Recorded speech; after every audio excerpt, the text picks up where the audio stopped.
Oke, sobat investor Stockbit ya, langsung dibuat lanjutannya pada malam ini. Ya pagi dia udah pagi udah jam 5 ini. Emang udah butuh tidur aku kayaknya. Eh, jadi nanti kayaknya kalau ada yang langsung masuk ke video ini, setidaknya tonton dulu video yang ini ya. Jadi di sini nanti aku akan jelaskan dan buat kalian merenung dulu gitu. Kira-kira kalian tuh lebih nyaman mana? Jadi investor atau jadi trader gitu. Saya akan coba menggiring kalian untuk menjadi investor secara perlahan gitu loh. Nah, mungkin setelah kalian nonton video ini kalian akan ngerasa kayak ya kecewa kayak anjir lah ini trade sihir ini gimana sih? Awalnya ngajarin trading gitu loh, sampai buatin video soal masalah analisa teknikal segala macem. Aku udah coba ikutin, kupikir bakal jadi trader sukses, ternyata malah masuk ke investor lagi. Nah, gitu. Lo itu gimana sih bisa konsisten gak sih? Gitu kan? Nah, gini mas. Alasan kenapa saya lebih mendorong kalian untuk masuk ke dunia investasi gitu. Itu untuk mengurangi mental kalian yang candu sama abai sama resiko gitu loh. Jadi supaya kalian lebih aware lagi tentang masalah bahwa di IHSG di pasar saham ini ada loh cara yang santai buat ngasilin cuan gitu ya. Daripada kalian pusing-pusing kan harus melototin chart segala macam gitu kan. Kalian lebih santai kayaknya masukin dana kalian di perusahaan yang bertumbuh gitu, yang bagus, yang harganya terus naik, udah masukin gitu aja lah. Nggak perlu analisa kanan kiri atas bawah gitu. Kalian udah tahu bahwa ini pasti bertumbuh kok, walaupun lambat walaupun slow. Itu lebih bagus kan daripada kalian tiap hari dak dikduk takut makin turun, takut makin gimana, takut ketinggalan gitu loh. Saya pengen kalian tuh jadi seorang investor gitu loh, salah satu yang berkecimpung di pasar modal yang naik senyum turun senyum gitu loh. Maksudnya gimana? Kalau turun senyum, wah barangnya lebih murah lebih bagus. Naik senyum, wah aset kita bertambah gitu loh. Nah, saya pengen kalian jadi yang seperti itu. Nggak lagi tanya soal masalah nyangkut lah apa segala macam gitu loh. Nah, jadi setelah kemarin juga ya saya bikin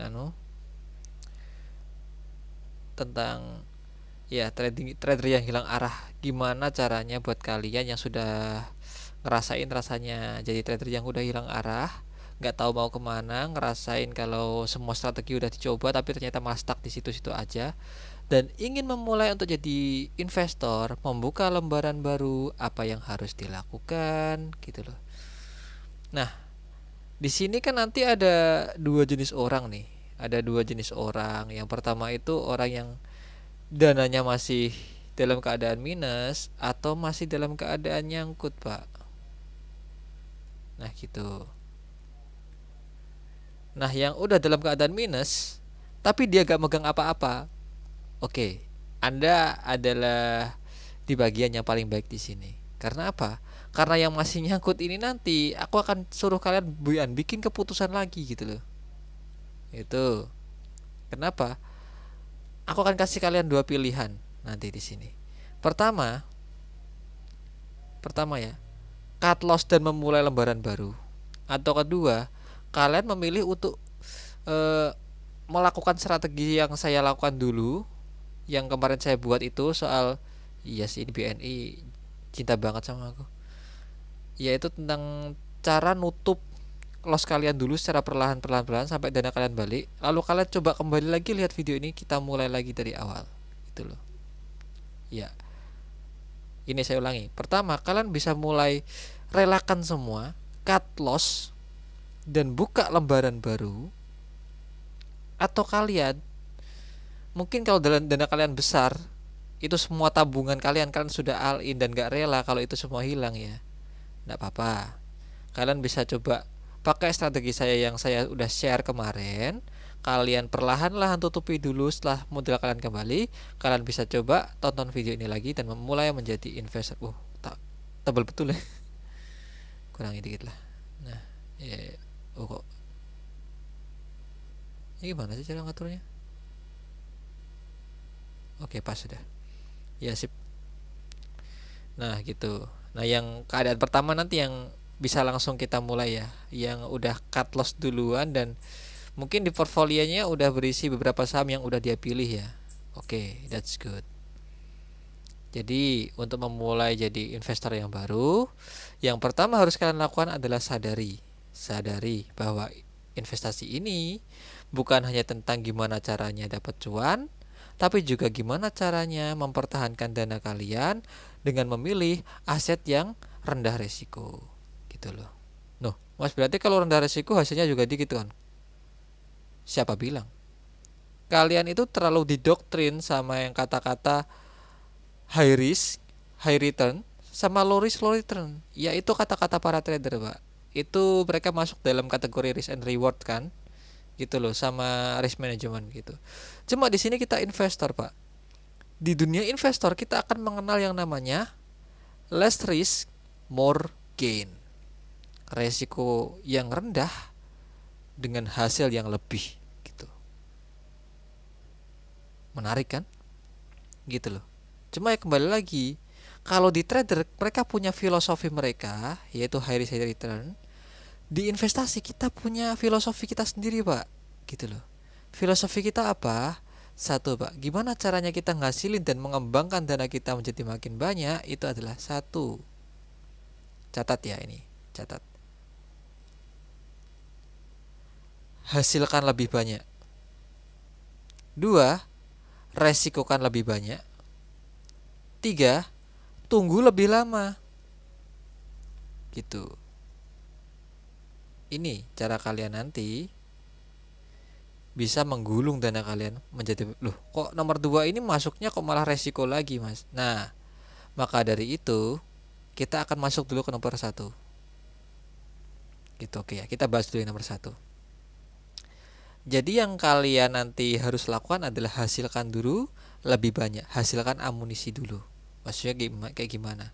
Buat kalian yang investor yang modalnya masih kecil, kalian bisa coba untuk nabung dulu. Nabungnya bukan dalam bentuk duit ya. Nabungnya bisa kalian masukkan dulu ke aset yang rendah risiko. Gitu loh. Bisa kalian masukkan ke reksadana obligasi, bisa kalian masukkan ke reksadana pasar uang, atau bisa kalian masukkan ke pasar saham kapal induk, Pak. Itu ke kapal induk. Ini untuk investor pemula, untuk belajar ngerasain yang namanya nunggu, gitu loh. Oh, ternyata nunggu itu cuan ya, gitu. Kalian akan ngerasain, Pak, pertama kali gejala-gejala awal, Pak, fase-fase di mana kalian berpindah dari trader ke investor. Itu rasanya kayak profit dikit gitu mau di take out gitu loh rasanya gitu. Baru 5% 10% udah naik. Ibaratnya kalian tanamkan modal kalian ke BRI atau ke BCA ya. Nanti kalian akan ngerasakan, Pak. Ketika kalian udah masuk di BCA, Pak, kalian nabung, Pak, dan ternyata itu ngasilin udah cuan 10%, itu rasanya kayak ini di take profit gak sih? Di take profit gak sih? Takutnya nanti malah turun. Gitu. Kalau saran saya, Pak, jangan. Biarkan dia bertumbuh, Pak. Jangan hanya karena pohon itu besar kalian kalian tebang. Kenapa? Karena besok pohon itu akan terus tumbuh dan jadi tempat berenang dan berteduh buat anak cucu kalian. Itu filosofinya. Gitu loh. Biarkan dia terus tumbuh selama labanya terus tumbuh, perusahaannya terus ekspansi, perusahaannya masih bagus. Biarkan dia terus tumbuh. Kalian terus tambah dana aja, tambah terus. Nanti kalian akan ngerasakan bahwa, ternyata pas aku di trading uangku stuck di 10 juta aja, malah kadang berkurang 7-8 juta, naik 9 juta, naik 11 juta, turun lagi ke 10 juta. Naik lagi bisa 12 juta lo, turun lagi ke 10 juta, turun lagi ke 9 juta. Stuck di situ-situ aja. Nanti kalian akan ngerasakan dobrak support bahwa itu adalah titik puncak kalian megang uang, dimana kalian biasanya cuma di RTN kalian ada 10 juta. Kok jadi 15 sekarang ya? Besoknya kok jadi 20 ya? Nggak kerasa, nggak sadar. Aku juga dulu juga gitu, juga kaget. Pertama kali saya masuk ya, setelah saya penyakitan coba-coba trading saham gorengan di LT lah. Ini bangsat memang ini LT. Dia yang bikin saya kapok trading dan akhirnya berubah pikiran jadi investor gitu loh. Walaupun akhirnya saya kembali lagi ke trading karena ya pengen cari senang-senang aja, pengen have fun aja. Cuma jangan ditiru gitu loh. Kalau kalian sudah nyaman di investasi nanti ya, kalau kalian udah sembuh, ya lanjutkan. Itu. Nah, balik lagi ke tadi ya. Nanti setelah kalian ngerasain rasanya enaknya kalian udah sembuh, udah ternyata lebih enak nunggu ya.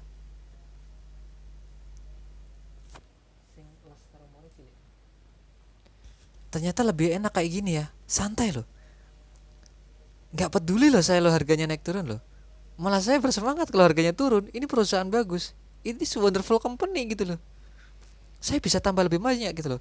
Nanti kan kalau dia turun ternyata ada kesempatan buat koleksi di harga murah, pas dia naik tambah dong profitnya. Nanti kalian akan terbiasa bahwa kalian akan nanti ngelihat keuntungan kalian bukan dari berapa banyak persentase profit kalian, tapi berapa banyak jumlah lot yang Anda borong. Gitu loh. Itu sama kayak kayak nanti ya. Seperti sama kayak kalau kayak saya analogikan ya. Kalau seorang tengkulak, pedagang tanah, pedagang properti, dia akan ngelihat profitnya itu dari uang yang dia hasilkan dalam bentuk persentase laba. Tapi sebagai seorang investor tanah, orang yang megang tanah, orang yang pengen jadi tuan tanah, dia akan melihat keuntungannya itu dari berapa banyak tanah yang sekarang udah dia kuasai. Itu Pak, itu investor. Itu.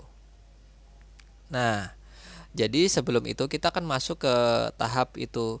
Caranya satu, kalian jauhi dulu aset yang beresiko. Contohnya kayak saham yang baru IPO, waran. Itu kalian jauhi. Mohon saya jauhi. Kenapa Pak? Udah banyak trader-trader yang luar biasa Pak, yang mencoba peruntungan untuk dapat 100%, 200%, 300%, dapat 30% aja Pak. Minus tapi bukan plus ya. Ada yang 80%. Tadi ada sobat kita ya. Dia ngechat ke saya dan dia juga terkena waran di saham waran STRK, stroke, saham stroke. Dan bikin stroke beneran Pak, minus 70% lo, bayangkan lo. Astaga, nggak sayang kah itu dana lo, dana kalian yang kalian kumpulkan dan susah payah lo. Andaikan tadi itu disteran yang daripada kalian masukkan di saham-saham yang jelas berisiko dari gitu Pak, kalian masukkan ke saham BRI ya, mungkin kalian udah dapat berapa itu, dapat berapa lot, katakanlah 3 lot aja gitu loh. 3 lot aja Pak, kalian tunggu berapa tahun kemudian itu udah naik jadi 20% gitu loh.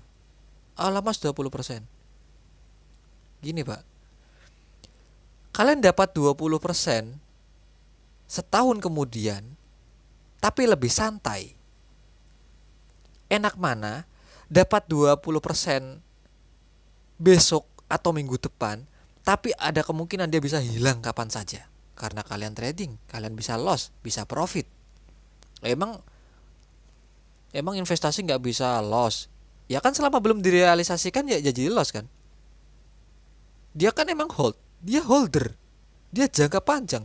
Selama perusahaan terus bertumbuh, ngapain dia stop loss? Ngapain dia take profit? Dia baru take profit ketika dia merasa perusahaan ini nggak ada kesempatan buat bertumbuh lagi.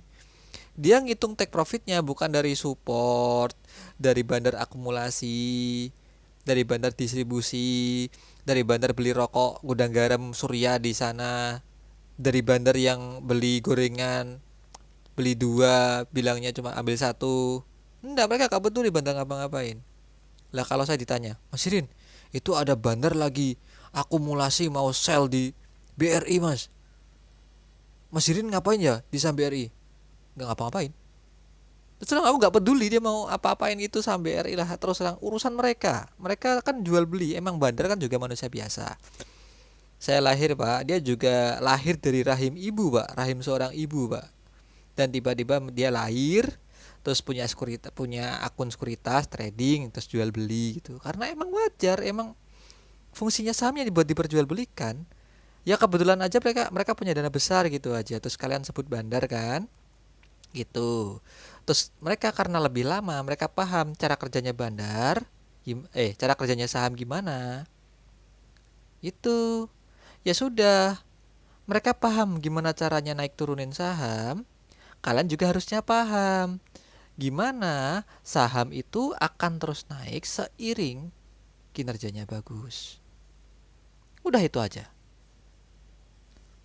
Pegang fundamental dan perusahaan yang bagus. Urusan naik turun, biarkan bandar bekerja. Terserah mereka. Kalau mereka naikin, ya syukur dong. Aset kita bertambah. Kalau mereka turunin, ya syukur juga. Harganya jadi lebih murah gitu loh. Jadi itu, hindari aset yang beresiko kayak waran. Karena apa? Entah ya, aku nggak tahu waran itu definisinya apa. Ada yang bilang itu pecahan dari saham yang asli. Atau kalau nggak gitu, kalau yang buat IPO itu saham yang baru listing ya, HMTD, hak memesan efek terlebih dahulu. Jadi gitu. Nah, dua hal ini Pak, terus terang Pak, saya 7 tahun investasi di pasar modal.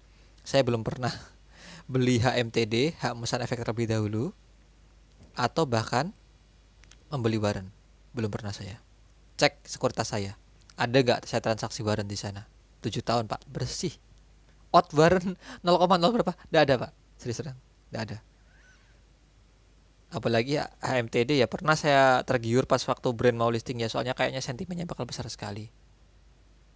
Tapi kalau saya lihat dari ya kemungkinan 50-50, saya juga nggak lihat track historinya kayak gimana, yang ke belakangnya dia pernah ngasilin berapa, kira-kira di masyarakat diterima atau enggak, saya nggak tahu Pak, saya belum lihat itu. Jadi saya kayak ya, kalau ada yang rendah resiko bisa ngasilin besar, kenapa saya cari yang banyak resiko Pak, yang tinggi resikonya, yang kadar gulanya tinggi. Emang manis Pak, tapi ya kebanyakan bisa bikin kalian diabetes itu. Ya, oke. Jadi selanjutnya kita akan bahas. Tadi pertama kan hasilkan lebih banyak.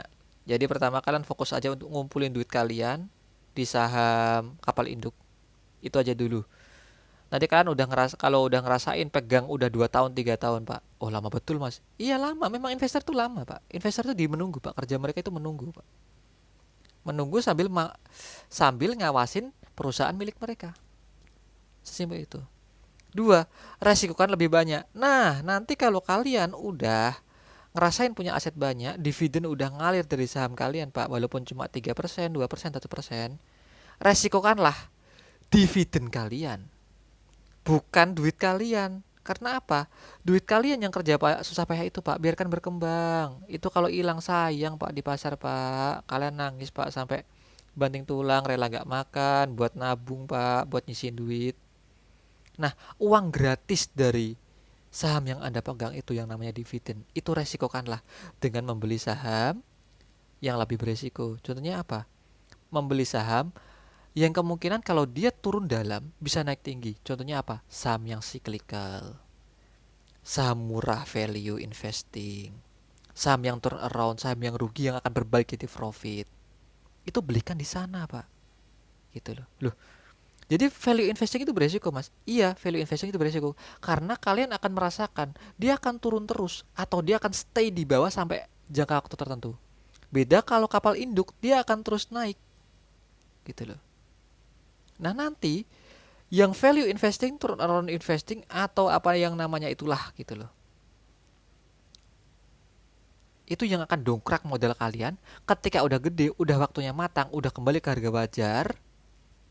Itu kalian jual, masukkan lagi ke kapal induk Pak, buat save aset, buat save haven, buat ngamanin dana kalian gitu loh.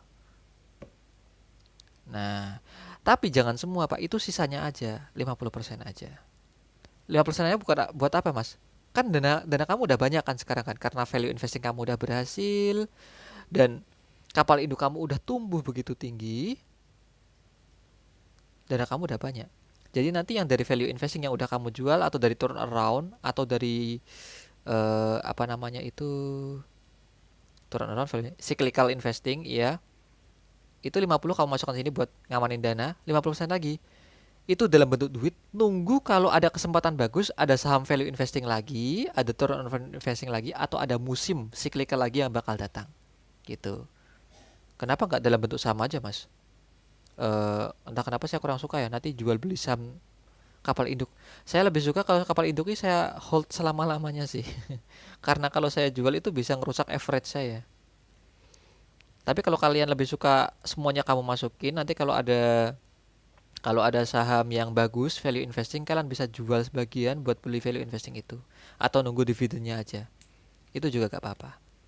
Nah, kalau udah kalian hasilkan lebih banyak, udah resikokan lebih banyak, sekarang tinggal tiga, Pak. Tunggu lebih lama. Tunggu compounding itu bekerja buat Anda. Tunggu modal Anda digulung, Pak. Dan Anda akan merasakan, Pak, sesuatu yang nggak bakal kalian rasakan ketika kalian masih trading. Gitu loh. Jadi fase awal, ini saya mulai dari awal lagi ya. Bisa kalian catat. Kalian bisa mulai lembaran baru untuk yang udah cut loss walaupun rugi ya. Dan coba mencari perusahaan kapal induk kesayangan kalian yang lebih aman. Atau kalian yang masih nyangkut, bisa kalian coba dulu praktekkan strategi yang udah saya share. Udah. Kalau udah gitu, ya tadi coba praktekkan itu. 3 strategi itu. Hasilkan lebih banyak, resikokan lebih banyak, tunggu lebih lama. Udah itu. Itu fase untuk kalian mulai lembaran baru di dunia investasi. Gitu. Saya yakin, Pak, nanti kalau kalian udah ngerasain profitnya di dunia investasi, Pak, kalian mau trading itu males, Pak. Mungkin kalau kalian trading itu buat iseng-iseng aja di akun sekuritas yang berbeda atau apa. Karena kalian mungkin akan nggak mau gitu loh.